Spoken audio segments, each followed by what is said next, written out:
ꯌꯦꯡꯕꯤꯔꯤꯕ ꯄꯨꯝꯅꯃꯛꯄꯨ ꯁꯔꯆꯟꯗ ꯁꯔꯃꯅ ꯏꯝꯄꯦꯛ ꯅ꯭ꯌꯨꯁꯀꯤ ꯃꯅꯨꯡ ꯍꯨꯅꯗ ꯇꯔꯥꯝ ꯅꯣꯛꯆꯔꯤ ꯉꯁꯤꯒꯤ ꯃꯅꯨꯡ ꯍꯨꯅꯗ ꯈꯟꯅꯖꯒꯗꯧꯔꯤꯕ ꯋꯥꯐꯝ ꯑꯁꯤ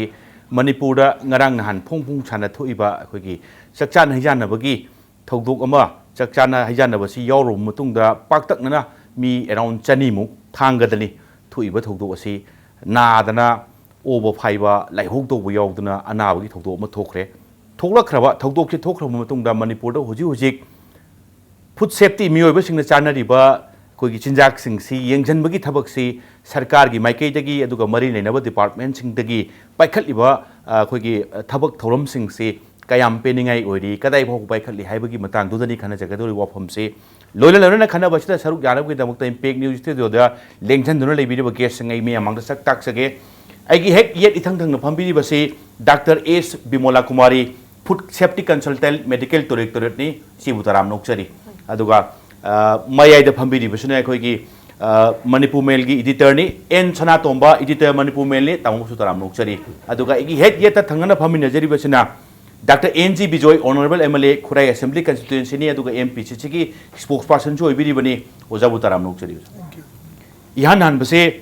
ꯊꯧꯗꯣꯛ ꯑꯃ ꯊꯣꯛꯄ ꯑꯩꯁꯦ ꯑꯣꯖꯥ ꯑꯩꯈꯣꯏꯒꯤ ꯃꯄꯤ ꯃꯄꯥ ꯑꯣꯏꯕ ꯁꯔꯀꯥꯔꯗ ꯍꯦꯛꯇꯃꯛ ꯂꯥꯛꯄ ꯍꯦꯛꯇꯃꯛ ꯑꯩꯈꯣꯏꯒꯤ ꯅꯥꯀꯣꯡ ꯋꯥꯏ ꯆꯤꯟꯕ ꯊꯕꯛꯇꯤ ꯊꯕꯛꯅꯤ ꯑꯗꯨꯕꯨ ꯇꯉꯥꯏ ꯐꯗꯅ ꯃꯁꯤ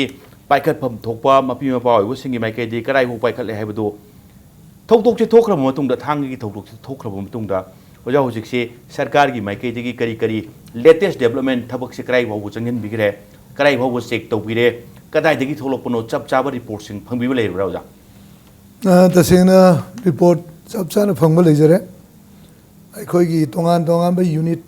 स्टेट सर्वेलेंस यूनिट SSU हैबमा सिना नान थोखरिबा घटना सि थांगा विलेज गी खुंजेम हैबदन मी हजिसु अदोना पंबिगी बदने 142 or 200 yes persons affect होगी हारि में आमसिंग सि तम चाना अखोइ CHC कनो मोइरांगदा खरामा हॉस्पिटलाइज तवी डिस्ट्रिक्ट हॉस्पिटल दा बिसेनपुर दा खरामा तवी अदुगा थांगा प्राइमरी हेल्थ सेंटर दा अयाम्बा अखोइ हॉस्पिटलाइज तवी हाइरिबा मयाम जिंगसिदा मखोइगी लाइवोंगदी ngasai thambigri duni chorangna ayambana khong hamba fever yawba puk naba adumba khara diarrhea khong hami budusu khara manam kanba adumba amangu ena toba so ida infective diarrhea su koba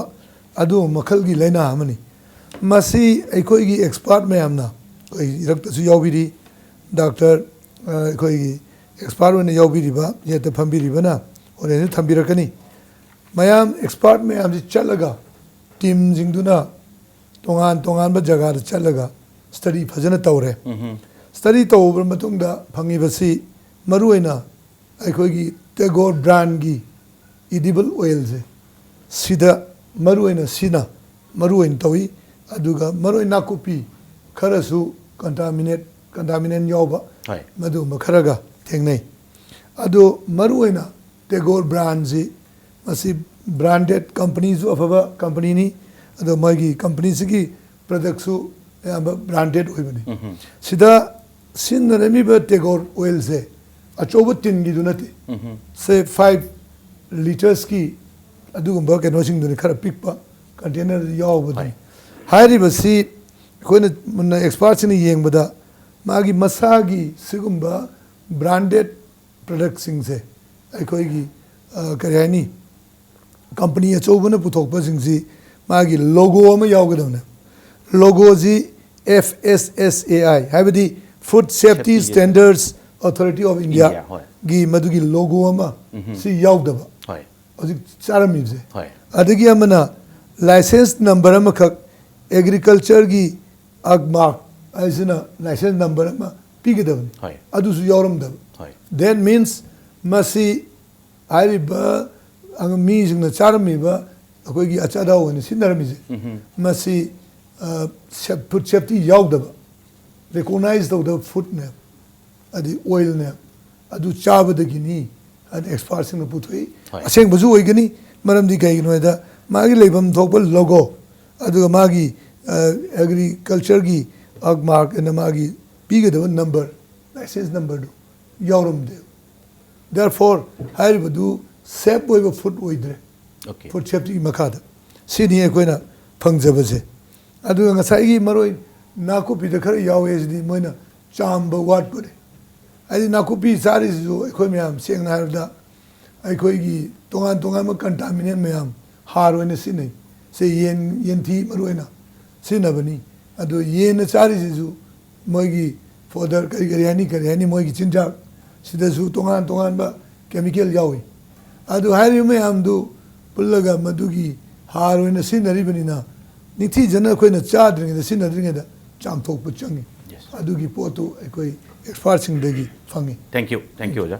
Hojik Fogda Thamaipa Togdok Tokram Matunda Sarkari, Maikati Tijanbata Pangasi, but a Sinarimiba Maruina, Equiki mustard oil habitate, they go brangi mustard oil do Taseng Tasengna, Madugi company Duna Saba, Aduga Tangai Fadana, Madu Saktakse, Sakang symbol Haite, Sakang symbol Yoraba, Adugumba, Batal Oramdre, Batal do Shamwaka Noma, Lana Bolting Toroga, Putorokpa, Manba, same Sana, Momana Putora Kanda, Putorpa, the Gumba Taugi, Batalam Orambatagi, Hairi Basigi, Maruiba, Mio Singsi, Sakpun Nasaru Badagi, Masanga Maktaba, Aduga Masa Narakpa, Paurpa Punna, Narak Pasiki Tongche, Tolopuni Habagi, Wapum Duni Sarkagi, Sagati, Magati, and Bidavese. Dr. Soy the Laxaning was Maruina. Sana Hangam Tau Haitare, Hangam Tau Maruina, Mustard Oilgi, say, Mamang the Sutoki Bakale, Handakisi, Natabata Mamanga. ꯑꯩꯈꯣꯏ ꯏꯃꯨꯡ ꯏꯃꯨꯡ ꯈꯔꯗ ꯍꯪꯒꯥꯝ ꯊꯥꯎ ꯑꯗꯒꯤ ꯉꯁꯤꯒꯤ ꯇꯦꯒꯣꯔ ꯕ꯭ꯔꯥꯟꯒꯤ ꯃꯔꯨꯑꯣꯏꯅ ꯃꯁꯤ ꯆꯥꯔꯨꯕꯗꯒꯤ ꯅꯥꯔꯛꯄ ꯍꯧꯖꯤꯛꯀꯤ ꯁꯦꯝ ꯁꯤꯝꯇꯣꯝꯗꯨꯅꯤ ꯑꯣꯕ ꯐꯥꯏꯕ ꯑꯗꯒꯤ ꯄꯨꯛ ꯅꯥꯕ ꯑꯗꯒꯤ ꯁꯝꯇꯥꯏꯝ ꯐꯤꯕꯔ ꯂꯥꯛꯄꯁꯤꯡꯁꯦ ꯍꯥꯟꯅꯁꯨ ꯊꯦꯡꯅꯈ꯭ꯔꯦ ꯑꯗꯨꯒ ꯍꯧꯖꯤꯛ ꯊꯣꯛꯂꯛꯏꯕ ꯋꯥꯐꯝꯗꯤ ꯉꯁꯥꯏꯒꯤ ꯍꯥꯏꯔꯤꯕ ꯃꯗꯨꯗ ꯁꯤꯖꯤꯟꯅꯔꯨꯕ ꯉꯁꯥꯏꯒꯤ ꯏꯗꯤꯕꯜ ꯑꯣꯏꯜꯗꯨ ꯇꯁꯦꯡꯅ ꯀꯝꯄꯦꯅꯤꯅ ꯄꯨꯊꯣꯛꯄ ꯑꯁꯦꯡꯕ ꯑꯣꯏꯜꯗꯨ ꯑꯣꯏꯔꯝꯗꯦ ꯍꯥꯏꯕꯒꯤ ꯋꯥꯐꯝꯅꯤ ꯃꯇꯥꯡꯁꯤꯗ ꯂꯥꯛꯏꯗꯤ ꯁꯦꯡꯉꯤꯕ꯭ꯔꯥ ꯁꯦꯡꯗꯕ꯭ꯔꯥ ꯅꯠꯇ꯭ꯔꯒꯅ ꯁꯦꯡꯕ ꯑꯣꯏꯔꯒꯅ ꯃꯗꯨꯋꯥꯏꯗ ꯑꯦꯜꯇꯔꯦꯁꯟ ꯄꯣꯠꯌꯥꯟ ꯌꯥꯎꯕꯒꯤ ꯆꯥꯡ ꯌꯦꯡꯁꯤꯟꯕ ꯈꯣꯠꯆꯟꯕꯒꯤ ꯃꯑꯣꯡꯁꯤꯡꯁꯤ ꯃꯦꯗꯤꯀꯦꯜ ꯗꯤꯔꯦꯛꯇꯣꯔꯦꯠ ꯁꯥꯏꯠꯇꯒꯤ ꯍꯧꯖꯤꯛꯁꯤ ꯐꯨꯗ ꯁꯦꯐꯇꯤ ꯀꯟꯁꯜꯇꯦꯟ ꯑꯣꯏꯅ ꯂꯩꯕꯤꯔꯤꯕꯅꯤꯅ ꯊꯕꯛꯁꯦ ꯀꯃꯥꯏꯅ ꯄꯥꯏꯈꯠꯂꯤ ꯑꯗꯨꯒ ꯑꯁꯦꯡꯁꯤꯡꯗꯁꯤꯅ ꯀꯅꯥꯅ ꯆꯦꯛ ꯇꯧꯕꯤꯗꯣꯔꯤꯁꯦ ꯁꯔ ꯁꯤꯗꯤ ꯑꯩꯈꯣꯏꯅ ꯁꯦꯝꯄꯜ ꯀꯂꯦꯛꯁꯟ ꯇꯧꯔꯦ ꯁ꯭ꯄꯣꯠꯇꯨꯗꯒꯤ ꯃꯣꯏꯅ ꯍꯥꯏꯗꯤ ꯊꯣꯡꯉꯤꯕ ꯊꯥꯛꯏꯕ ꯃꯐꯝꯗꯨꯗꯒꯤ ꯑꯩꯈꯣꯏꯅ ꯄꯣꯠꯇꯨ ꯂꯣꯏꯅ ꯀꯩꯅꯣ ꯖꯔꯀꯤꯟ ꯑꯃ ꯑꯩꯈꯣꯏꯅ ꯔꯤꯀꯣꯚꯔ ꯇꯧꯔꯦ ꯑꯗꯨꯒ ꯆꯞ ꯃꯥꯟꯅꯕ ꯕ꯭ꯔꯥꯟ ꯑꯇꯩꯁꯨ ꯑꯩꯈꯣꯏꯅ ꯕꯖꯥꯔꯗ ꯊꯤꯔꯦ ꯑꯗꯨ ꯃꯣꯁ ꯑꯣꯐ ꯗ ꯀꯩꯅꯣ ꯑꯩꯈꯣꯏꯒꯤ ꯁꯤꯒꯨꯝꯕ ꯊꯥꯎꯁꯤꯗꯤ ꯑꯩꯈꯣꯏ ꯈ꯭ꯋꯥꯏꯔꯝꯕꯟ ꯕꯖꯥꯔꯗ ꯂꯩꯕ ꯁ꯭ꯇꯣꯛꯀꯤꯁꯤꯡꯁꯤꯅ ꯃꯣꯏꯅ ꯂꯣꯏꯅ ꯑꯌꯥꯝꯕ ꯄꯥꯏꯕꯅꯤꯅ ꯑꯩꯈꯣꯏ ꯅꯍꯥꯟꯁꯤ ꯗ꯭ꯔꯥꯏꯚ ꯆꯠꯂꯦ ꯑꯗꯨꯒ ꯈꯔꯁꯨ ꯑꯗꯨꯝ ꯐꯥꯒꯠꯂꯦ ꯑꯗꯨꯒ ꯁꯤꯖ ꯇꯧꯔꯒ ꯊꯝꯖꯜꯂꯦ ꯍꯧꯖꯤꯛ ꯑꯗꯨꯒ ꯑꯩꯈꯣꯏꯒꯤ ꯉꯁꯥꯏ ꯐꯪꯉꯛꯏꯕ ꯊꯥꯎꯒꯤ ꯀꯩꯅꯣꯁꯤ ꯑꯩꯈꯣꯏꯅ ꯁ꯭ꯇꯦꯠꯀꯤ ꯐꯨꯗ ꯑꯦꯅꯥꯂꯤꯁꯇ ꯊꯥꯈ꯭ರೆ ꯑꯦꯅꯥꯂꯥꯏꯁꯤꯁ ꯇꯧꯅꯅꯕ ꯑꯗꯨꯒ ꯑꯩꯈꯣꯏꯅ ꯔꯤꯄꯣꯔꯠꯁꯤ ꯃꯥꯒꯤ ꯔꯤꯖꯜꯁꯤ ꯅꯨꯃꯤꯠ 14 ꯊꯥ ꯃꯈꯥꯏꯃꯨꯛꯇꯤ ꯁꯣꯏꯗꯅ ꯑꯗꯨꯒꯤ ꯃꯅꯨꯡꯗ ꯂꯥꯛꯀꯅꯤ ꯏꯟ ꯗ ꯃꯤꯟ ꯇꯥꯏꯝ ꯑꯩꯈꯣꯏꯅ ꯇꯧꯔꯤꯕ ꯄ꯭ꯔꯣꯁꯤꯖꯔꯁꯤ ꯑꯩꯈꯣꯏꯒꯤ state food commissioner of health and family ꯋꯦꯜꯐꯤꯌꯔꯗ ꯑꯩꯈꯣꯏ ꯔꯤꯄꯣꯔꯠꯁꯤ ꯄꯤꯈ꯭ꯔꯦ ꯍꯧꯖꯤꯛ ꯐꯥꯎꯒꯤ ꯂꯩꯔꯤꯕ ꯐꯤꯕꯝꯁꯦ ꯔꯤꯄꯣꯔꯠ ꯂꯥꯛꯄꯗ ꯑꯅꯗ 15 days ꯑꯃ ꯆꯪꯒꯅꯤ ꯆꯪꯒꯅꯤ ꯑꯗꯨꯒ ꯆꯞ ꯆꯥꯕ ꯑꯩꯈꯣꯏꯒꯤ ꯀꯔꯥꯏꯗꯒꯤ ꯊꯣꯛꯂꯛꯄꯅꯣ ꯍꯥꯏꯕꯗꯨ ꯔꯤꯄꯣꯔꯠꯇꯨ ꯂꯥꯛꯑꯀꯥꯟꯗ ꯈꯪꯒꯅꯤ ꯍꯥꯏꯕꯅꯤ ꯄꯥꯏꯈꯠꯐꯝ ꯊꯣꯛꯄ ꯁ꯭ꯇꯦꯠꯀꯤ ꯑꯣꯏꯕ ꯐꯨꯗ ꯁꯦꯐꯇꯤꯒꯤ ꯃꯥꯏꯀꯩꯗꯒꯤ ꯄꯥꯏꯈꯠꯐꯝ ꯊꯣꯛꯄ ꯊꯕꯛꯁꯤꯡ ꯄꯥꯏꯈꯠꯈ꯭ꯔꯦ ꯍꯥꯏꯕꯅꯤ ꯍꯧꯖꯤꯛ ꯐꯥꯎꯗ ꯊꯝꯕꯤꯔꯤꯕ ꯋꯥꯐꯝꯁꯦ ꯑꯗꯨ ꯑꯣꯏꯔꯒꯁꯨ ꯁꯔ ꯑꯩꯈꯣꯏꯅ ꯑꯃꯁꯨ ꯈꯨꯗꯛꯇ ꯑꯃꯁꯨ ꯑꯩꯈꯣꯏꯅ ꯂꯧꯈꯠꯄ ꯌꯥꯕ ꯃꯥꯒꯤ ꯀ꯭ꯔꯥꯏꯝ ꯂꯩꯔꯦ ꯍꯥꯏꯕꯁꯤ ꯈꯪꯕ ꯉꯝꯕꯒꯤ ꯀꯩꯅꯣꯗꯤ ꯄꯋꯥꯔꯗꯤ ꯀꯔꯤꯅꯣ ꯍꯥꯏꯕꯗ ꯐꯨꯗ ꯁꯦꯐꯇꯤꯒꯤ ꯂꯣꯒꯣ ꯀꯩꯅꯣꯁꯤ ꯃꯥꯒꯤ ꯂꯥꯏꯁꯦꯟꯁ ꯌꯥꯎꯔꯝꯗꯕ ꯂꯥꯏꯁꯦꯟꯁ ꯊꯥꯔꯝꯗꯕ ꯁꯤꯃꯛ ꯃꯥꯒꯤ ꯀꯩꯅꯣꯗꯨꯒꯤ ꯐꯨꯗ ꯕꯤꯖꯤꯅꯦꯁ ꯑꯣꯄꯔꯦꯇꯔ FBOꯁꯦ ꯑꯦꯛꯁꯟ ꯂꯧꯈꯠꯅꯅꯕ ꯃꯁꯤ ꯑꯩꯈꯣꯏꯗ ꯑꯥꯏꯟꯅ ꯃꯣꯏꯒꯤ ꯑꯦꯛꯁ ꯑꯦꯟ ꯔꯨꯜꯗ ꯐꯨꯗ ꯁꯦꯐꯇꯤꯒꯤꯁꯤꯗ ꯃꯣꯏꯅ ꯑꯦꯛꯁꯤꯗ ꯌꯥꯎꯔꯦꯕ ꯗꯟꯗꯤ ꯄꯤꯅꯅꯕ ꯑꯥꯏꯗꯔ ꯂꯥꯛ ꯑꯃꯗꯒꯤꯅ ꯂꯥꯛ 5-10 ꯐꯥꯎꯕ ꯄꯅꯤꯁ ꯇꯧꯕ ꯑꯗꯒꯤ ꯊꯥ 5-6 ꯑꯗꯨꯐꯥꯎꯕ ꯖꯦꯜꯗ ꯊꯝꯕ ꯌꯥꯕꯒꯤ ꯃꯣꯏꯒꯤ ꯀꯩꯅꯣꯁꯤ ꯄ꯭ꯔꯣꯕꯤꯖꯟꯗꯨ ꯂꯩꯌꯦꯕ ꯁꯤꯒꯤꯗ ꯑꯗꯨ ꯀꯔꯤꯒꯨꯝꯕ ꯁꯤꯒꯤꯁꯤ ꯑꯩꯈꯣꯏꯅ ꯄ꯭ꯔꯣꯖꯤꯀ꯭ꯌꯨꯁꯟ ꯂꯧꯈꯠꯂꯀꯥꯟꯗꯨꯗ ꯑꯗꯒꯤ ꯉꯁꯥꯏꯒꯤ ꯑꯦꯅꯥꯂꯤꯁꯀꯤ ꯔꯤꯄꯣꯔꯠꯇꯨ ꯂꯥꯛꯑꯀꯥꯟꯗ ꯂꯣꯏꯅ ꯄꯨꯟꯁꯤꯟꯅꯔꯀꯥꯟꯗ ꯁꯤꯒꯤ ꯗꯟꯗꯤꯁꯤꯗꯤ ꯑꯗꯨꯋꯥꯏꯗ ꯐꯤꯛꯁ ꯇꯧꯒꯅꯤ ꯍꯥꯏꯕ ꯐꯤꯛꯁ ꯇꯧꯒꯅꯤ ꯑꯣꯀꯦ ꯊꯦꯡꯛ ꯌꯨ ꯏꯆꯦ ꯇꯁꯥꯗ ꯑꯣꯏꯅ ꯁ꯭ꯋꯥꯏ ꯂꯥꯛꯆꯅꯤꯡꯕꯁꯦ ꯃꯔꯨꯑꯣꯏꯅ ꯍꯧꯖꯤꯛꯐꯥꯎꯗ ꯊꯣꯛꯄꯕꯨꯗꯤ ꯊꯧꯗꯣꯛꯁꯤ ꯅꯨꯡꯇꯤꯒꯤ ꯊꯣꯛꯄ ꯊꯧꯗꯣꯛꯇꯤ ꯅꯠꯇꯦ ꯑꯗꯨꯒ ꯍꯦꯛ ꯊꯣꯛꯑꯀꯥꯟꯗ ꯅꯤꯡꯁꯤꯡꯉꯛꯄꯅꯤ ꯑꯗꯨꯒ ꯃꯔꯨꯑꯣꯏꯅ ꯆꯥꯅꯕ ꯄꯣꯠꯂꯝꯁꯤꯡꯗ ꯄꯣꯠꯌꯥꯟ ꯇꯧꯕꯁꯤ ꯌꯥꯝ ꯁꯥꯊꯤꯕ ꯊꯧꯑꯣꯡ ꯑꯃꯅꯤ ꯏꯟ ꯀꯦꯁ ꯃꯁꯤ ꯁꯣꯛꯍꯟꯕ ꯅꯥꯍꯟꯕ ꯌꯥꯎꯔꯛꯑꯒꯗꯤ ꯌꯥꯟꯁꯤꯟꯕ ꯄꯣꯠꯁꯤꯡꯗꯒꯤ ꯌꯥꯝ ꯄꯥꯛꯇꯛꯅꯅ ꯊꯣꯛꯍꯜꯂꯛꯄ ꯌꯥꯕꯒꯤ ꯄꯣꯠꯁꯛ ꯑꯃꯅꯤ ꯃꯅꯤꯄꯨꯔꯗꯗꯤ ꯆꯥꯛꯆꯥ ꯍꯤꯡꯆꯥꯟꯅꯕ ꯍꯥꯏꯁꯦ ꯑꯃꯔꯣꯝꯗ ꯍꯥꯏꯔꯒ ꯅꯨꯡꯇꯤꯒꯤ ꯊꯣꯛꯄ ꯄꯣꯠꯅꯤ ꯑꯗꯨꯒ ꯍꯧꯖꯤꯛꯇꯤ इलेक्शन नक्सलपना खरसु हेन थोपगी तंजादुन लाकदुरसे मतंग स्वाइद लाक्चनिंगबसे सरकार की माइकईदगी and plus directorate food safety की साइड की पाइखलिब थबक थोंगसिंग लिसांगथना पाइखलिब थबकसिंग हुजी हुजी थौदोक्ति थोखर मतुंग पाइखलिब थबकसिंगसी पिनिंगाई ओब्रा ओइदब्रासिन कोई सुमाना होता है कोई फूड एडल्ट्रेशन एक्ट है तारे इंडिया की 1953 दा सेमें खलो देन मधु लूपहोल लेबदगी 2 टाइम्स सेमे 56 ससुंग सेमी 76 ससुंग सेमी सिल लूपहोल ले कय लेगे वो अमेरिका की फूड एडल्ट्रेशन एक्ट टी मोदी सीजिंग एंड कंटेमिनेशन से यावेबा कंटेमिनेशन ऑफ द कंपनी लेगी टेगोर ब्रांड है ना टेगोर ब्रांड जे त कंडेम तो गदो गवर्नमेंट ना कोई कितना तुम बस यावदबा सुमयाम सिंगिना अदम रिपीटेडली अदम तोरपजाने खरा लो जी खरमया पानते है खरा कंसन दरकार ले देन अखोगी से अखोई मणिपुर तोइन थोकपनिना यूपी दगदी ले कोई लेकाय लेकाय दा लेबोरेटरी यूनिट से ले ले जे क्रमाइन तोगिबा इन बाजारी पोरम लौरेना हेत टेस्ट तौरगा ए लिसिंग अनि मुकी तिंगनी अरो सी पोते साब शेप होय और इवन दुकान की मटेरियल हम हो याय दुकान री अताब होतिंग अताब टेस्ट हो याय हाय मजे पोसे साब शेप होय ओदि ए सान खंगजब अइना खबर फोंगदी आरोय अजुगुंबा यूनिट सिंग से एनकरेज तो दरकार ले कोई गवर्नमेंट ना करीना को यूनिट सी लेकाय लेकाय दो जो इम्फाल डिस्ट्रिक्ट मनी दो सो सी दुकान जी पोत सी कोई चिंगनरगदी ते अदा देन कोई की हुजी हारि चिनी अमेरिका दा सुम तोय कोई की ओलिव ऑयल से दा कोई की सामना की टी है तारे ने को मसी सुंबा थाउजी ओलिव ऑयल चाइसनबा मागी मसक थिरकबा देन वॉल्यूम गजे ते याम याम गलनबा अमेरिका दा सुम तोबजाने मोइना हानजाने सरन तरन तोबुसे मोरम दना हेना हान खंगबे हेले बडी सीजिंग एंड कंटेमिनेशन है जोय कोई की सु लो से खरा मया कलन दरकार ले अदु अरगदी हुजी टेगोर ब्रांड तो हेर दो मागी माना तो मा कंपनी मंगना तो बुदी ओरमोय मागी टिन दगी मागी अते अते म्यान सिनरगा खोदा द बेस्ट करेक्टर है तारे मोय लेरंगनी स्वाइदा याम लेरंगनी मोयना तो बोरंगनी कंपनी मंगना माई दु लोरगदी माई कंपनी दु लोइदोरि मिन मंगना तो बुदी ओरमोय अरबु लो से खरा कंजल लगदी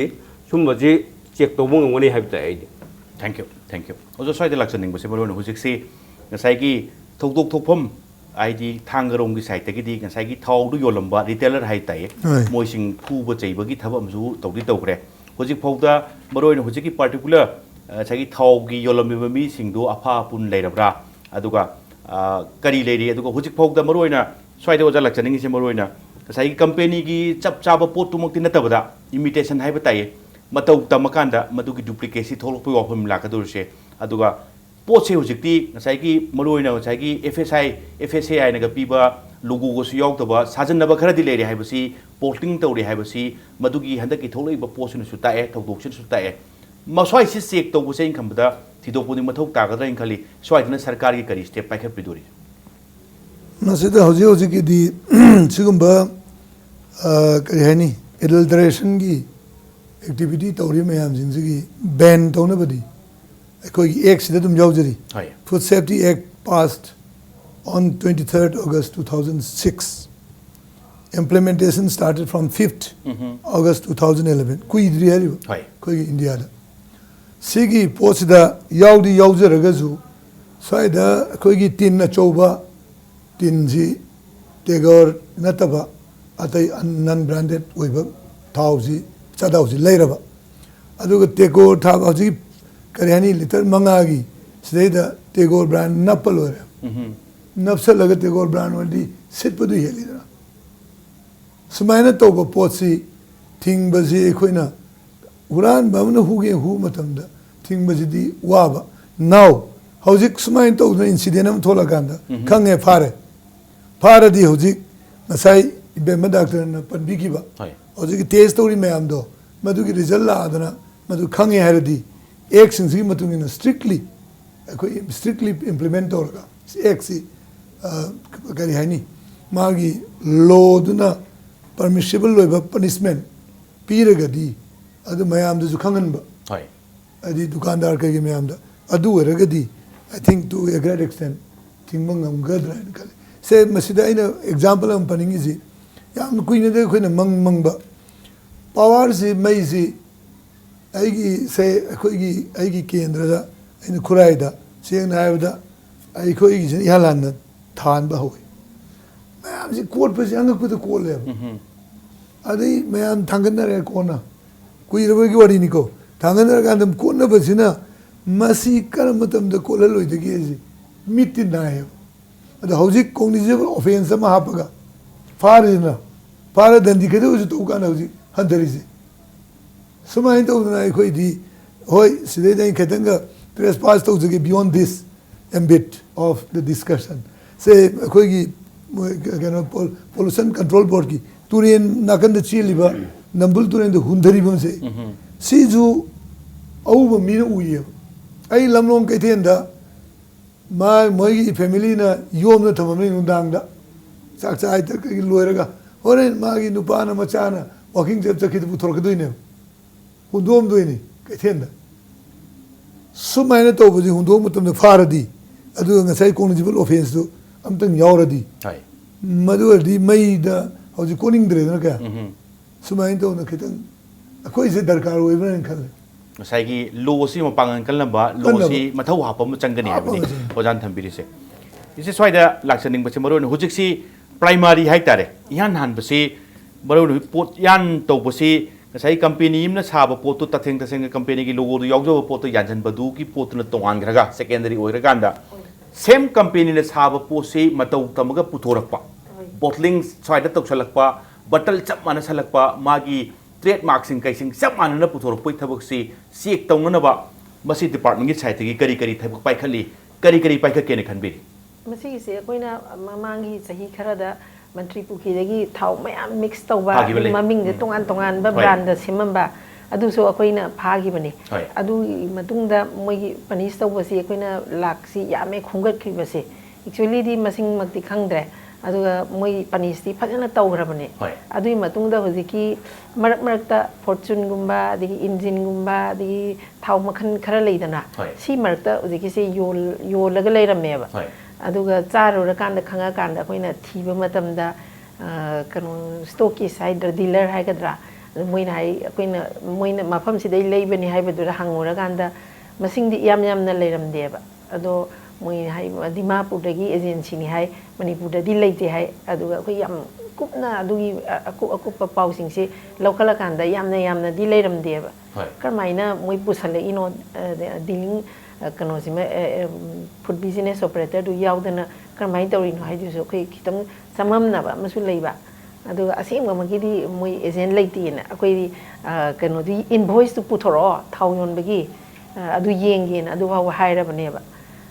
ꯑꯗꯨꯃꯥꯏꯅ ꯇꯧꯋꯤ ꯑꯗꯨ ꯃꯣꯏ ꯄꯨꯊꯣꯛꯄꯗꯤ ꯄꯨꯊꯣꯛꯇꯦ ꯌꯥꯝꯅꯗꯤ ꯂꯩꯕ ꯅꯠꯇꯦ ꯍꯥꯏ ꯑꯗꯨ ꯃꯁꯤ ꯌꯥꯝꯅ ꯀꯨꯞꯅ ꯅꯨꯡꯇꯤ ꯈꯨꯗꯤꯡꯒꯤ ꯑꯩꯈꯣꯏꯅ ꯍꯟꯖꯟ ꯁꯨꯝ ꯌꯦꯡꯕꯁꯨ ꯈꯤꯇꯪ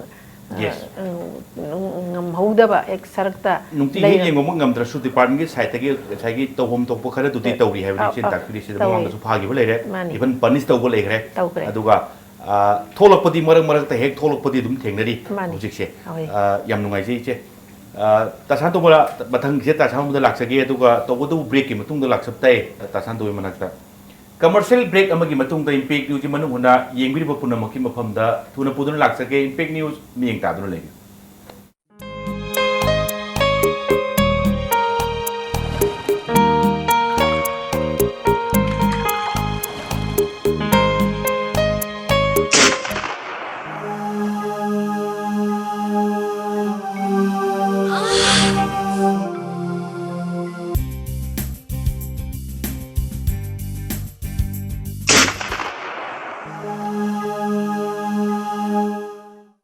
Ozal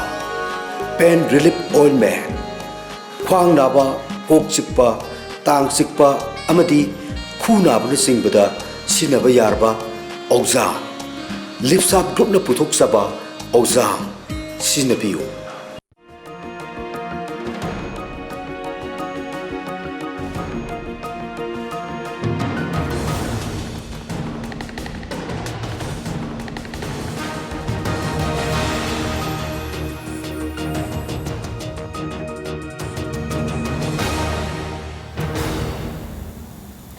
ꯌꯦꯡꯕꯤꯔꯤꯕ ꯄꯨꯝꯅꯃꯛꯄꯨ ꯕ꯭ꯔꯦꯛꯀꯤ ꯃꯇꯨꯡꯗ ꯑꯃꯨꯛ ꯍꯟꯅ ꯇꯔꯥꯝ ꯅꯣꯛꯆꯔꯤ ꯇꯥꯁꯥꯟꯇꯣꯕ ꯁ꯭ꯋꯥꯏꯗ ꯂꯥꯛꯆꯅꯤꯡꯕꯁꯦ ꯃꯔꯨꯑꯣꯏꯅ ꯄꯩꯁꯥ 500ꯀꯤ ꯗꯤꯅꯣꯃꯤꯅꯦꯁꯟ 1000ꯒꯤ ꯗꯤꯅꯣꯃꯤꯅꯦꯁꯟꯁꯤꯡꯁꯦ ꯍꯧꯖꯤꯛꯇꯤ ꯉꯁꯥꯏꯒꯤ ꯐꯦꯛ ꯀꯔꯦꯟꯁꯤ ꯊꯣꯛꯆꯜꯂꯛꯄꯗꯒꯤ ꯈꯕꯔꯗ ꯀꯩꯗ ꯏꯚꯟ ꯑꯩꯈꯣꯏ ꯌꯥꯝ ꯊꯦꯡꯅꯩ ꯃꯗꯨꯗꯤ सिगुम्बा तौरदी असेंगबनी सी यावद्रगदी अरानबनी का हाइबे पोचे कोई मयाम थेंगनजे हाइजरिबा स्वाइदा थाउगी करीदा मरोइना एडिबल ओइल यानजनबे पोसे याम कमन ओरे बन्ना कोई स्टेट सिदैदा सरकार की साइकेदेगी बाइकेदेगी डिपार्टमेंट की माइकेदेगी असेंगबना सिनी सेंगदबना सिनी असेंगबना सिना कोदबनी सी यावरगदी लेबिउ सी यावद्रगदी लेबिनु का हाइबगी वाइट पब्लिसिटी मा मथौ तायन खनबिब्रा मतम दरकार ले कोई क्राइम हम थोयंग खलो एक्टिविटीज इलीगल एक्टिविटीज हम तो काना कोई किंग पिन जे तनान थोया होय अदि यम संबा हाय तारे अदि की थांगगी मोई इमुंगदुदा हंगबे याय नोय थाउदु काजे ले माने अखोय तादा मामा लेबि याय तादा मामा नंग काजे ले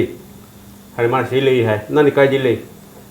किंग पिन दो दम आई वाखन फाबली यानि पाय अरु थाउ ओके अवेयरनेस हम क्रिएट तब दरकार ले अखोय सी ज्ञान तादना पड़ी ले सलकनु हाय बिसमा कवर मासिव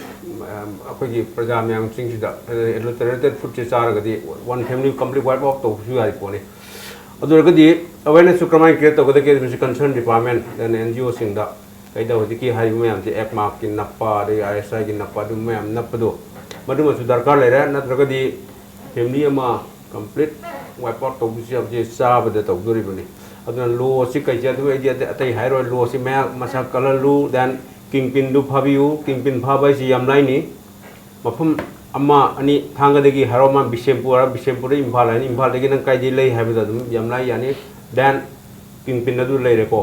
अदुगदी मंगोंदा देन लो सु सेमताय अदुम बा फुड एडल्टरेशन तो 1 crore फाइन तो हाइग्रा 2 crore फाइन तो हाइग्रा मी अदु अदि कीने माय कंपनी की इलीगल मनी दु loan fee थिबे चकदोरिबनिना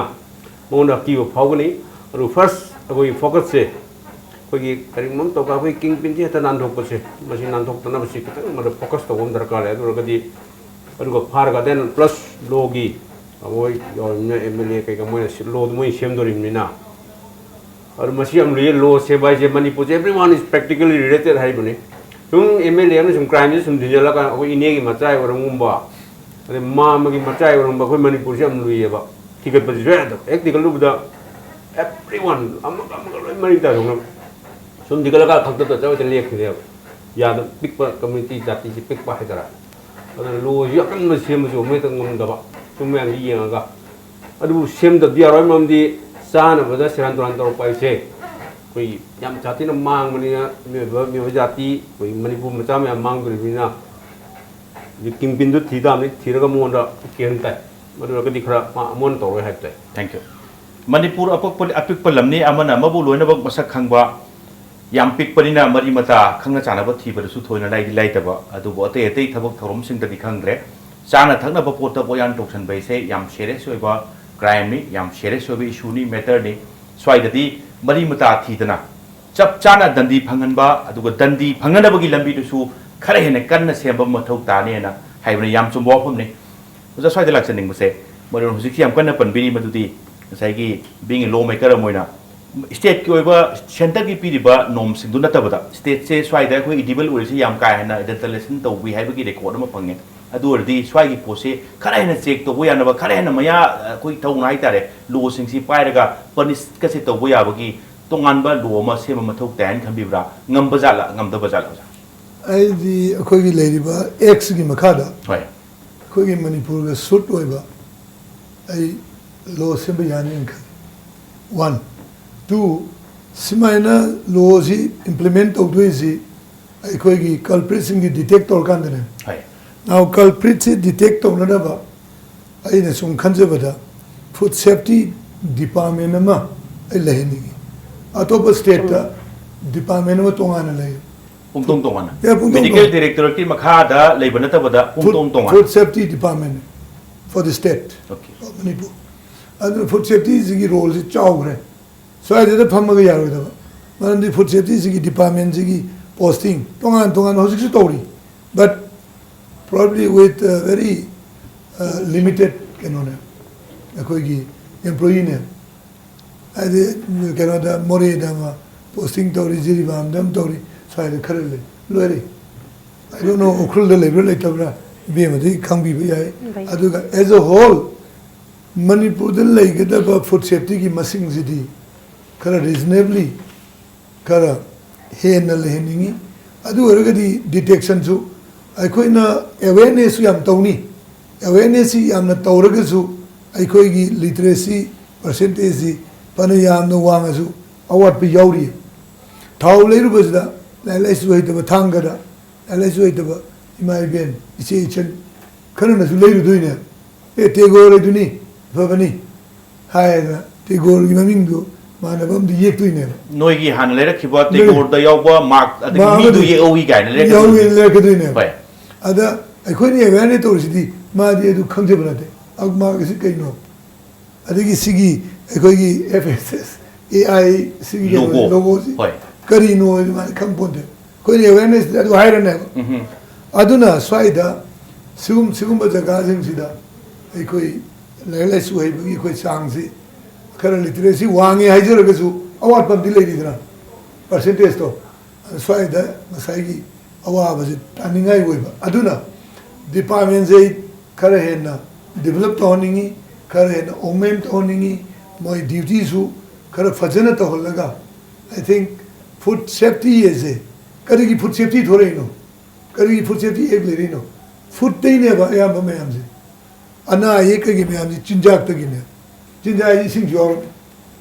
se lena cham gi manu lena hundra di waterborne disease ni hari ori boba adu erge di nasai gi food te yauri ba potable water ni hai ji ko andum khangi sigi magi in ke normal area ba lei adu gu ma yam du hai ri ba department gi miyo ji train to ni makhoina jaga jaga de chalaga lai su hai ta ba mi sing du ta pi bang chang ne auji pollution control board gi matam ke tan ni hem ta pollution control board gi ko na instruction pi ri si ko ising semi me am je sing yoli dana adu ada maming tongan tongan sidai da moina napaji tha taruk ta ne ba magi very time se tha taruk di hele di sing du thakan wa ne moina sidai napi je ko nap ko no sidai no I ri ba ke no do pajan I yo date of manufacture within 6 months lo gidan nap du thong na to ama sigi practice toram da bi ai ai di to wen lo wa khara di hoi adu te su khena bane bi sing se ta tare ni pan le ga thagu matam sing du te khena ne adu maina food safety is as a whole si su moi yengi bani adu ga pollution side di si area ji yeng bani na ene khangje bani adu sigi department ji joining effective way ni thank you si hujiki ai lak sage ta mo lak sage ta si hujiki po se hujik thambire se honorable MLN thambire se lo duma karamba lo no hare kan isang thona mathong tin pangthok pangam ga ba khutta lo se power se pai ga ngasai gi mara le pasing punish to ngam bagi lo mo thok tare haiba adu gi duma clear ore adu la idi ngarang nan gi thau sina ta ba mang su maru na thau ri thengare di lo sing kita adu ga atop food ki atop check to to mayam su le biri che gi mang da tar ga lai bo pham di ngasai gi department ama chauna thamba gi mathok tarak pa adu go huji ngasai gi men power wat pagi awaba adagi chautho ning gi thamiba suggestion si che kamai ubi kamai haibi ni asi 100% chume khoi mi district amada mi ani ohum khangna singumba mayam akupa lo tumin minna kan yoli basing che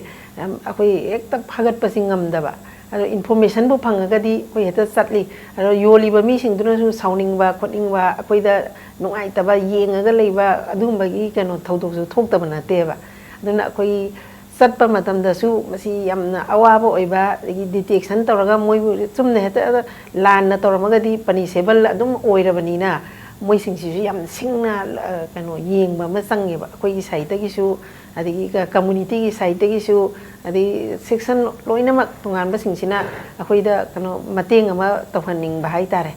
mi ani khakna ohum khakna district amada singba mayam se phadok phajin huran jin thi thaba control taw ba ji di yam awa ba thabak ti ama oi aduna masi chauthu han ba department si atop state ta taw badona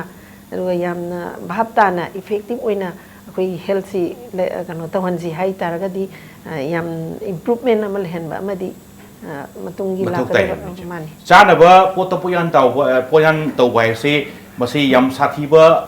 thong amani aduga masi huji mak ngasi mak thok tuna thengnari ba awaba tari ba singsini aduna sarkar na chap chana food safety department ama state ki oiba ama hangbira kanda ato district sing da chu madugi branch tambiraga wali ba mioi sing वालिब एम्प्लॉयसिंग लौगिरकान man power फजन थम्बिरगा effectively थबक तौहनबा हाइबसे तंगाई फरक्तरे हाइबदो हुजु हुजिक फंबिरिबा कांग्रेस सिटिंग एमएलए एसोसिएशन तौबिरी अदुगा सरकार नासु मसी वाफम से सुंगसो सोइदन तागनी सुंगसो सोइदन पाइकते हाइबसे चेन थाजि तथाउनो थम्बी ngसाई फुड एडल्टरेशन से आइने सुम आइने ngakcha बाइते डॉक्टर मैम यावरि ngसाई हायो के तमेदा होय कोई हिदाक सी लेरुरगा एक्सपायरी है कंपनी नम लोयबा होय सी एडल्टरेशन से कई चिंगे बो आई हिदाक फत्रबदो एक्सपायर ऑफदो अफबरी आंसर लगदी सीजु एडल्टरेशन चिंगेबा होय सुमबसिंग जु हिदाक चारगा फगदोगदो सुमबसिंग जु करा आइदि जिकि फुड सेफ्टी सिदा आई हिदाक जु कवर दो पामे मम मन आ कंपनी नम कदवे लंगदो को हाइदि मोना हाइदि एक्सपायरी ओरे मांगन गो हाइदि हाइदि औरी कोल तोरगा पुरगा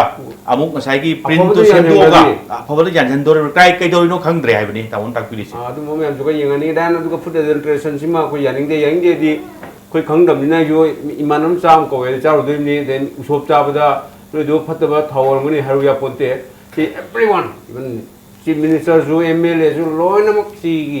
डेंजर से मोइदा जो लुमिंग large even only top settlement of society द मोइदा जो दुम प्रेस तौदुरमी अना अकनबा एक्शन लम गदमनी किंग पिन फागदमनी मी उसोप तौन थाव फतबरा हंगिया दे होय अदुना मसिदी किंग पिन फागदमनी पनिशमेंट पीगदमनी एक्शन फॉर्म मनी मता यंग यारोय ओन एंटायर कोई कनो मो कम्युनिटी अमा थितन तौरकदुरमिना आई नि मसी मोर्से अकनबा law सेंगोदमने हाइता हुजिकी ngasi topic akhoi gi chanaba polam singda poyan toksan bagi wafam masine soholakpa masine oire bibum sing sigi matang kita khanaram base ngasai kai se ina sum hangaga pakhum pibiram bane do hujik masigi topic se open tokthok kanda mamang da thambiba sing expert sing da thambiri ba comment sing do wa lawwa supplement tongba natraga add tongba leragati tentak na madugi tanja do loram daista longmina wi tanja do ne oja kari awat pa kari thambini bole de ai awat pa bu hojiki ngasai gi effectively implement o matamda cognitive offense ngasai pambigre masi ai koi gi ek se semaga maya hapta say for example le koi da flood plain zoning act aibam le hoy flood koi ising IFCD na pai ni IFCD na authority ni sigi CFC 1989 da semi act ni hoy ngasi aikoi gi turen manung sida any construction je FCD na authority ni permission pigedabni moi permission yaudana anything sawiya de ngasi di khonung da sariba mayam ni phanam sajale akhong yungjalaga mari amator flood ki plain ji da karimom da sawiya de ai stream ji da keno wedana obstruction tawdana adu sara kanda adu krai dino turen gi mayai meter ke ano lady anu mamanga chani ni chani is yam lape it is high time for us to amend it turen gi mayai gi meter chani both side di ai ogre say for example telepathy gi koi gi minuthong ji lan bada lady yong bio turen lom tang bada sare ba dolan do adu kari gi sadu ino ba ade da tole yauri ma tori man tole tu turen khongnung du da pura payam thengna jare tawra bani adu koi action ke dori ge ba IFCD ke dori ge sin ai assembly du nam laure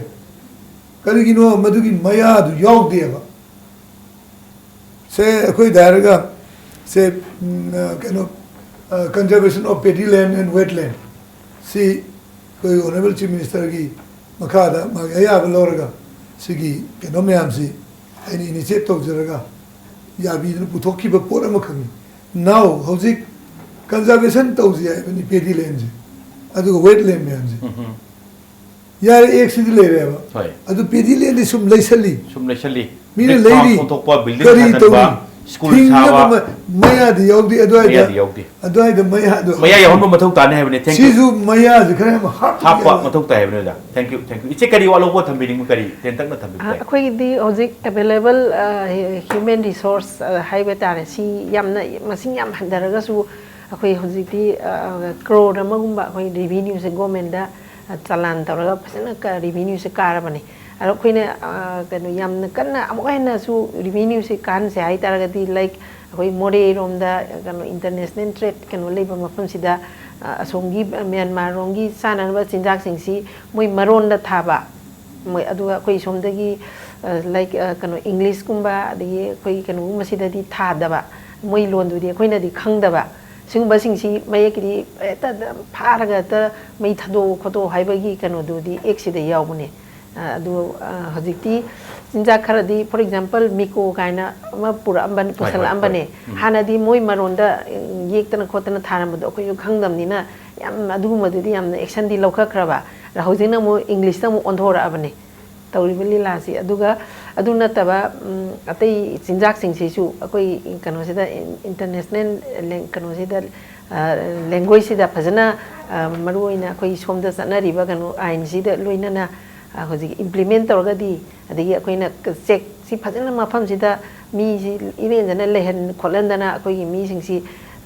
ꯀꯩꯅꯣ ꯊꯝꯃꯒꯗꯤ ꯃꯁꯤꯁꯨ revenue ꯌꯥꯝ ꯑꯩꯈꯣꯏ ꯁꯣꯝꯗ ꯌꯥꯝ ꯀꯥꯔꯛꯅꯤꯡꯉꯥꯏ ꯑꯃ ꯂꯩ ꯔꯤꯚꯤꯅ꯭ꯌꯨꯁꯨ ꯔꯤꯚꯤꯅ꯭ꯌꯨꯅꯤ ꯑꯗꯨꯒ ꯃꯤꯒꯤ ꯃꯔꯣꯟꯗ ꯊꯥꯔꯕꯅꯤꯅ ꯈꯪꯗ ꯄꯣꯠꯇꯣ ꯈꯪꯗꯦ. ꯀꯩ ꯊꯥꯏꯅ ꯈꯪꯄꯣꯠꯇꯦ ꯀꯔꯤ ꯑꯣꯏꯔꯛꯀꯗꯣꯏꯅꯣ ꯂꯥꯏꯟꯗ ꯆꯥꯔꯤꯅꯤ ꯃꯥꯅꯤ. ꯃꯗꯨ ꯊꯥꯐꯝ ꯊꯣꯛꯏ ꯑꯗꯨꯒ ꯏꯟꯇꯔꯅꯦꯁꯅꯦꯜ ꯇ꯭ꯔꯦꯗ ꯑꯃꯅꯤ ꯑꯗꯨꯅꯤ. ꯑꯇꯣꯞꯄ ꯀꯟꯇ꯭ꯔꯤ ꯑꯃꯗꯒꯤ ꯀꯟꯇ꯭ꯔꯤ ꯑꯃꯗ ꯂꯥꯜꯂꯤꯕꯅꯤ ꯃꯥꯅꯤ. ꯃꯤꯌꯥꯝ ꯈꯪꯅꯅꯕ ꯃꯌꯥꯝꯅ ꯈꯪꯕ ꯀꯃꯟ ꯂꯦꯡꯒ꯭ꯋꯦꯖ ꯑꯃꯗ ꯃꯥꯅꯤ. ꯏꯐꯝ ꯊꯣꯛꯏ ꯍꯥꯏꯕꯅꯤ ꯏꯆꯦ ꯃꯥꯅꯤ. ꯌꯥꯝ ꯐꯖꯩ ꯏꯆꯦ ꯇꯥꯊꯟꯗ ꯂꯣꯏꯔꯛꯄꯗ ꯀꯔꯤ ꯊꯝꯕꯤꯅꯤꯡꯉꯤ ꯃꯔꯨꯑꯣꯏꯅ ꯄꯥꯕ꯭ꯂꯤꯛ ꯑꯦꯋꯦꯌꯔꯅꯦꯁꯁꯦ ꯇꯥꯃꯣꯅ ꯇꯨꯔꯦꯟ ꯇꯣꯔꯕꯥꯟꯒꯤ ꯍꯥꯏꯈꯤꯕꯅꯦ ꯇꯨꯔꯦꯟ ꯇꯣꯔꯕꯥꯟꯒꯤ ꯑꯃꯨꯛꯇ ꯍꯥꯏꯖꯒꯦ ꯍꯣꯏ ꯑꯩꯈꯣꯏ ꯐ꯭ꯂꯠ ꯐꯥꯏꯇꯤꯡ ꯑꯩꯈꯣꯏ ꯃꯦꯖꯔ ꯍꯥꯏꯇꯥꯔꯦ ꯁꯤ ꯀꯔꯝꯍꯥꯏꯅ ꯇꯧꯒꯦ ꯇꯨꯔꯦꯟ ꯇꯣꯔꯕꯥꯟꯁꯦ ꯀꯜꯍꯟꯒꯗꯕꯅꯦꯕ ꯀꯜꯍꯟꯒꯗꯕꯅꯤꯁꯦ ꯀꯩ ꯇꯧꯒꯦꯕꯨ ꯇꯨꯔꯦꯟ ꯇꯣꯔꯕꯥꯟꯗ ꯂꯩꯔꯤ ꯃꯌꯥꯝꯁꯤꯅ ꯍꯪꯒꯥꯝ ꯊꯥꯖꯤꯜꯂꯦ ꯏꯪꯈꯣꯜ ꯀꯣꯕꯤ ꯀꯣꯏꯕ. ꯊꯥꯖꯤꯜꯂꯦ ꯑꯣꯜꯔꯦꯗꯤ Loose ꯁꯣꯞꯇꯟ ꯇꯧꯔꯦ ꯂꯨꯖꯟ ꯇꯧꯔꯦ ꯑꯗꯨ ꯏꯁꯤꯡꯗꯣ ꯆꯨꯞꯁꯜꯂꯦ ꯇꯨꯔꯦꯟ ꯂꯣꯏ ꯅꯤꯡꯈꯥꯏꯔꯦ ꯗꯦꯟ ꯇꯨꯔꯦꯟ ꯇꯥꯁꯟꯕꯅꯤ ꯈꯪꯗꯦ ꯁꯤꯜꯇꯦꯁꯟ ꯍꯥꯏꯒꯗ꯭ꯔꯥ ꯋꯥꯡꯈꯠꯂꯦ ꯑꯣꯔ ꯗꯤꯄ꯭ꯔꯦꯁꯟ ꯂꯥꯛꯑꯦꯕ ꯑꯗꯨ ꯑꯣꯏꯔꯒꯗꯤ ꯉꯁꯥꯏꯒꯤ ꯇꯨꯔꯦꯟ ꯇꯣꯔꯕꯥꯟꯗ ꯇꯥꯔꯤ ꯃꯌꯥꯝꯁꯦ ꯃꯣꯏꯁꯨ ꯒ꯭ꯌꯥꯟ ꯇꯥꯗꯦꯕ ꯃꯥ ꯈꯜꯂꯤꯅ ꯀꯩꯁꯨ ꯈꯥꯛꯂꯦꯅꯤ ꯑꯗꯩ ꯍꯦꯟꯖꯥꯡ ꯈꯔ ꯂꯧꯍꯧꯔ ꯂꯣꯏꯔꯦꯅ ꯈꯜꯂꯤꯅꯦꯕ ꯃꯗꯨꯅꯗꯤ ꯀꯔꯤ ꯀꯟꯁꯤꯀ꯭ꯋꯦꯟꯁ ꯀꯃꯥꯏꯅ ꯂꯥꯛꯀꯗꯒꯦ ꯃꯥꯏ ꯇꯣꯔꯕꯥꯟꯗꯨ ꯅꯟꯊꯔꯛꯀꯗꯣꯏꯅꯦꯕ ꯃꯃꯥꯡꯗ ꯑꯩꯈꯣꯏ ꯌꯦꯡꯈ꯭ꯔꯦ ꯀꯃꯥꯏꯅ ꯇꯧꯗꯅ ꯋꯥꯟ ꯄꯨꯔꯥ ꯑꯆꯧꯕ ꯑꯃ ꯀꯥꯏꯕ ꯀꯃꯥꯏꯅ ꯀꯥꯏꯒꯦ ꯎꯗꯨ ꯃꯥꯏ ꯇꯨꯔꯦꯟ ꯈꯣꯡꯕꯥꯟꯗ ꯎ ꯑꯆꯧꯕ ꯑꯃ ꯍꯧꯋꯦꯕ ꯑꯗꯩ ꯎꯗꯨꯅ ꯏꯁꯤꯡ ꯀꯔꯦꯟꯗꯨꯅ ꯊꯣꯝꯃꯦ ꯊꯣꯝꯀꯥꯟꯗ ꯁꯨꯃꯥꯏꯅ ꯂꯩꯁꯜꯂꯦꯕ ꯂꯩꯁꯜꯂ ꯂꯩꯀꯥꯟꯗ ꯇꯣꯔꯕꯥꯟꯗꯨ ꯂꯣꯏꯅ ꯅꯤꯡꯈꯥꯏ ꯄꯨꯂꯞ ꯑꯗꯨꯝꯕꯁꯤ ꯇꯨꯔꯦꯟ ꯃꯅꯨꯡꯗ ꯎꯒ ꯊꯥꯖꯤꯟꯕ ꯄꯥꯝꯕꯤ ꯊꯥꯖꯤꯟꯕ ꯁꯤ ꯊꯥꯖꯤꯟꯕ ꯌꯥꯝ ꯎꯏ ꯑꯁꯣꯝ ꯑꯩꯈꯣꯏꯒꯤ ꯀꯣꯡꯕꯔꯣꯝꯗꯒ ꯌꯥꯝ ꯎꯏ ꯑꯁꯤꯒꯨꯝꯕꯁꯤꯡꯁꯤꯁꯨ ꯐ꯭ꯂꯠ ꯍꯧꯖꯤꯛꯀꯤ ꯄꯣꯂꯨꯁꯟ ꯀꯟꯇ꯭ꯔꯣꯜ ꯕꯣꯔꯗꯀꯤ ꯇꯧꯀꯥꯟꯗ ꯑꯩ ꯁꯄ꯭ꯂꯤꯃꯦꯟ ꯈꯔ ꯇꯧꯖꯒꯦ ꯌꯥꯝ ꯐꯖꯩ ꯍꯧꯖꯤꯛꯀꯤ ꯋꯥꯐꯝꯁꯦ ꯌꯥꯝ ꯐꯖꯕ ꯍꯧꯖꯤꯛꯀꯤ ꯐ꯭ꯂꯠ ꯄ꯭ꯂꯦꯟ ꯖꯣꯅꯤꯡ ꯑꯁꯤꯗ ꯑꯩꯈꯣꯏꯒꯤ ꯇꯨꯔꯦꯟ ꯈꯣꯡꯕꯥꯟꯗ ꯄꯣꯠꯁꯦ ꯍꯪꯒꯥꯝ ꯈꯪꯗꯦ ꯑꯃ ꯈꯪꯗꯦ ꯑꯆꯥꯄꯣꯠ ꯊꯥꯔꯤꯁꯦ ꯊꯥꯅꯨ ꯍꯥꯏꯕꯅꯤ ꯁꯣꯏꯜꯁꯦ ꯂꯨꯖꯟ ꯇꯧꯋꯦꯕ ꯁꯣꯏꯜ ꯂꯨꯖꯟ ꯇꯧꯕꯅꯤꯅ ꯏꯁꯤꯡ ꯆꯥꯎꯕꯗ ꯄꯨꯔ ꯆꯠꯈꯤꯅꯦꯕ ꯑꯗꯨꯅ ꯁꯤ ꯑꯥꯗ ꯂꯩꯉꯣꯏ ꯃꯌꯥꯝ ꯍꯥꯞꯀꯗꯣꯏꯅꯦꯕ ꯁꯣꯝꯗꯅ ꯁꯣꯏꯜꯁꯤ ꯏꯔꯣꯖꯟ ꯇꯧꯗꯣꯏꯕ ꯇꯧꯅꯨ ꯍꯥꯏꯕꯅꯤ ꯑꯣꯖꯥ ꯃꯁꯤ ꯈꯔꯒ ꯍꯦꯟꯅ ꯀꯨꯞꯅ ꯈꯟꯅꯅꯕ ꯅꯨꯡꯉꯥꯏꯅꯕ ꯃꯁꯤ ꯃꯊꯪꯒꯤ ꯃꯅꯨꯡ ꯍꯨꯠꯄ ꯂꯥꯛꯀꯗꯧꯕꯁꯤꯡꯗꯣ ꯑꯣꯖꯥ ꯑꯩ ꯃꯁꯤꯃ ꯑꯩ ꯇꯉꯥꯏ ꯐꯗꯅ ꯄꯨꯈꯠꯆꯅꯕ ꯍꯣꯠꯅꯖꯔꯒꯦ ꯑꯗꯨꯒ ꯃꯗꯨꯗꯁꯨ ꯑꯣꯖꯥ ꯁꯔꯨꯛ ꯌꯥꯕꯤꯅꯕ ꯁꯦꯝ ꯁꯥꯗꯨꯅ ꯂꯩꯕꯤꯕ ꯇꯥꯏ ꯑꯣꯖꯥ ꯉꯁꯤꯒꯤꯗꯃꯛꯇꯗꯤ ꯏꯝꯄꯦꯛ ꯅ꯭ꯌꯨꯁꯀꯤ ꯃꯅꯨꯡ ꯍꯨꯠꯅ ꯑꯩꯈꯣꯏꯒꯤ ꯃꯇꯥꯡꯁꯤꯗ ꯂꯣꯏꯁꯤꯟꯅꯕꯒꯤ ꯇꯥꯡꯀꯛꯇꯨ ꯌꯧꯔꯛꯂꯦ ꯏꯆꯦ ꯕꯤꯃꯣꯂꯥ ꯀꯨꯃꯥꯔꯤ ꯉꯁꯤ ꯂꯥꯛꯄꯤꯕ ꯏꯝꯄꯦꯛ ꯅ꯭ꯌꯨꯁ ꯁ꯭ꯇꯨꯗꯤꯑꯣꯗ ꯂꯥꯛꯄꯤꯕꯗꯨ ꯈꯟꯅꯅꯕꯁꯤ ꯁꯔꯨꯛ ꯌꯥꯕꯤꯕ ꯃꯄꯨꯡ ꯐꯥꯍꯟꯕꯒꯤꯗꯃꯛꯇ ꯑꯩ ꯑꯃꯨꯛ ꯊꯥꯒꯠꯆꯔꯤ ꯇꯥꯁꯥꯅ ꯇꯣꯝꯕ ꯁꯤꯌꯥꯔꯤꯡ ꯚ꯭ꯌꯨꯁ ꯃꯌꯥꯝ ꯊꯝꯕꯤꯒꯦꯔꯥ ꯇꯥꯁꯥꯅ ꯇꯣꯝꯕꯁꯨ ꯑꯩ ꯑꯃꯨꯛ ꯊꯥꯒꯠꯆꯔꯤ ꯑꯣꯖꯥ ꯍꯧꯖꯤꯛꯀꯤ ꯃꯈꯥ ꯇꯥꯔꯛꯄꯁꯤꯡꯗꯨ ꯃꯊꯪ ꯃꯅꯨꯡ ꯍꯨꯠꯄꯗ ꯑꯃꯨꯛ ꯑꯩ ꯄꯨꯈꯠꯆꯅꯕ ꯁꯨꯡꯁꯣꯏ ꯁꯣꯏꯗꯅ ꯍꯣꯠꯅꯖꯒꯦ ꯌꯥꯝ ꯃꯔꯨꯑꯣꯏꯕ ꯏꯁꯨꯁ ꯑꯃꯅꯤ ꯇꯣꯄꯤꯛ ꯑꯃꯅꯤ ꯑꯣꯖꯥꯕꯨ ꯉꯁꯤ ꯂꯥꯛꯄꯤꯕꯒꯤꯗꯃꯛꯇ ꯑꯣꯖꯥ ꯑꯃꯨꯛ ꯊꯥꯒꯠꯆꯔꯤ ꯏꯝꯄꯦꯛ ꯅ꯭ꯌꯨꯁꯀꯤ ꯑꯩꯈꯣꯏꯒꯤ ꯈꯟꯅ ꯅꯩꯅꯕꯒꯤ ꯇꯥꯡꯀꯛ ꯃꯅꯨꯡ ꯍꯨꯠꯅ ꯉꯁꯤꯒꯤꯗꯃꯛꯇꯗꯤ ꯃꯇꯥꯡ ꯁ꯭ꯋꯥꯏꯗ ꯂꯣꯏꯁꯤꯟꯅꯕꯒꯤ ꯇꯥꯟꯖꯥ ꯑꯗꯨ ꯌꯧꯔꯛꯂꯦ ꯑꯗꯨꯕꯨ ꯂꯝꯗꯝꯁꯤꯗ ꯊꯣꯛꯂꯤꯕ ꯊꯧꯗꯣꯛ ꯋꯥꯊꯣꯛ ꯀꯌꯥꯒꯤ ꯃꯔꯤꯛ ꯆꯨꯝꯕ ꯔꯤꯄꯣꯔꯠꯀꯤꯗꯃꯛ ꯏꯝꯄꯦꯛ ꯅ꯭ꯌꯨꯁ ꯃꯤꯠꯌꯦꯡ ꯇꯥꯗꯨꯅ ꯂꯩꯕꯤꯌꯨ